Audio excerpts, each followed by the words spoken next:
Hi, Erickson here. So you've clicked on the link, and now I need to tell you the 9 steps to identify if you have what it takes to be a superstar entrepreneur. The first one is the ability to understand numbers. Now, I'm not asking you to be an accountant or a CPA, but it's important that you know how to add and subtract numbers, that you know be able to take numbers and be able to make sure that the opportunity you're getting into is going to be a good deal for you. The second one is you need to be a hands-on learner. And what I mean by that is you need to be able to take the ideas that you get and you need to be able to learn from them and be able to capitalize on them.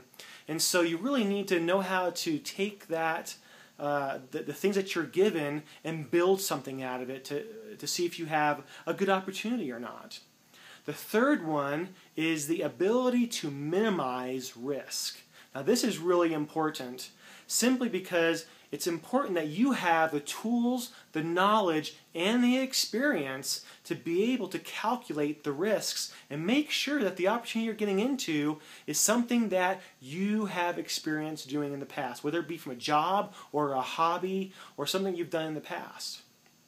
Number 4, the ability to face the facts. Now, this is a hard one for a lot of people because when we look at an opportunity, we tend to get very emotional about the opportunity. And that's actually the first thing you don't want to do when you're an entrepreneur. You can't get emotional about an opportunity. And you really need to concentrate on the things that are going to help you to know whether the opportunity is good or bad. So using facts, using figures, using math. The fifth one is you need to have street smarts versus book smarts. Now, I know a lot of you have college educations, and I think that's great. I do too. I have a college education. But when it really comes down to, at the end of the day, when you're looking at an opportunity, you need to be able to use real-world experiences. You need to be able to use the experiences you've had in the past and be able to analyze and say, okay, well, I did this in the past for so-and-so company that I worked for, and I know what happens when we do it this direction. So it's really important that you have that real-world experience to be able to rely on. The sixth one is charisma. Now, this is totally important because I'm not asking you to be a socialite or be a social butterfly, but you do need to be able to have a personality. You do need to be able to talk to other people, because how are you going to find deals? How are you going to be able to ask the right questions if you don't know how to speak to people? Number 7. This one basically comes down to one word, and that's attitude. Now, a lot of people have what I call a bad attitude. They like to rock the boat. They like to cause trouble, create a little bit of friction. That's not really what you want to do when you want to be an entrepreneur. You want to be more like the person that is willing to shake things up a little bit, kind of go against the norm, be non-traditional. Because really what it comes down to, when you're looking for opportunities, you're going to make money on opportunities that are not quite the same thing that other people are doing. They don't quite follow the same mold, the same traditions that most people would do in their businesses. So to really be a good entrepreneur, you really need to know how to think outside the box, kind of know how to shake things up a little bit, go against the norm. Number 8,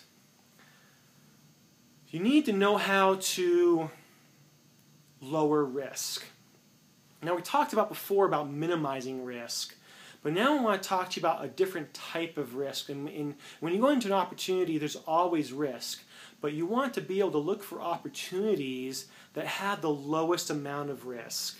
Something that's not going to break you, something that you have the ability to be able to go after. What I mean by that is, you may have an opportunity that may only cost $500 to get into. Well, that's what I would call like a really low-risk opportunity, okay? But now there's a lot of people that go after bigger risks that may be $10,000, $20,000, $30,000. And you need to think to yourself, well, am I capable of taking on a risk of that magnitude? Now the last one, number 9. Is you have to have determination. I'm sorry, but successful entrepreneurs are not made overnight. They're not just born. They're just not just, they don't just kind of come out and say, I'm a successful entrepreneur all of a sudden. It takes a lot of desire, a lot of determination. You really need to be able to fight the fear and the discouragement and all the trials that are going to come your way. You need to be able to be tremendously engaged and have a lot of desire to really want to be successful. Well, I'm Eric Erickson. I hope those 9 factors to see if you are, to identify whether you're an entrepreneur or not will help you. And I look forward to talking to you in the future.